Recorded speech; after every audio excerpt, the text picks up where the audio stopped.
बुलेटिनची सुरुवात आपण महत्त्वाच्या बातमीने करूया।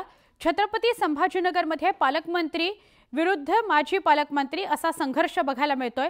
म्हणजेच संजय शिरसाट विरुद्ध अब्दुल सत्तार पक्षांतर्गत हा संघर्ष बघायला मिळतोय। दोघांमध्ये निधी वाटपावरून संघर्ष झालाय असं कळतंय। संजय शिरसाट पालकमंत्री झाल्यावर संघर्ष अधिक वाढलाय अशी ही माहिती आहे। संजय शिरसाट एकनाथ शिंदेंशी या संदर्भात चर्चा करणार आहेत।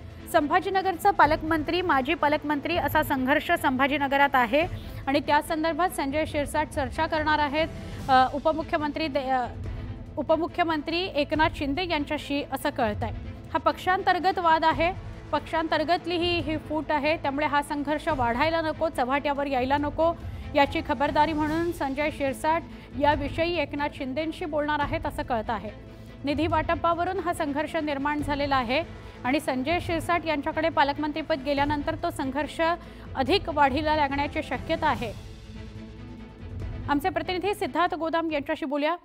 सिद्धार्थ, आधीपासूनच संजय शिरसाट अब्दुल सत्तार यांच्यात संघर्ष होता आणि आता पालकमंत्रीपद मंत्रीपद मिळाल्यावर तो वाढलाय का काय नेमका?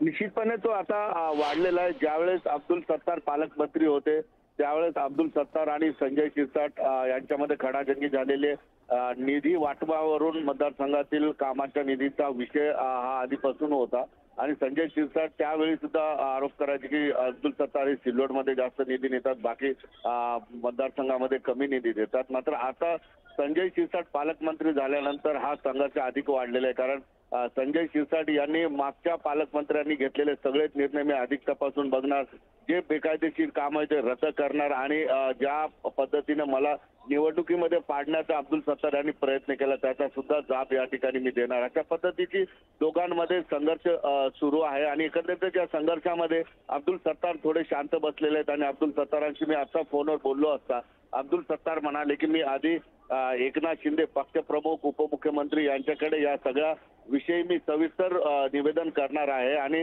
मुख्यमंत्री उपमुख्यमंत्री एकनाथ शिंदे जे ज्या पद्धतीने सांगतील त्या पद्धतीने मी माझी भूमिका बोलेल।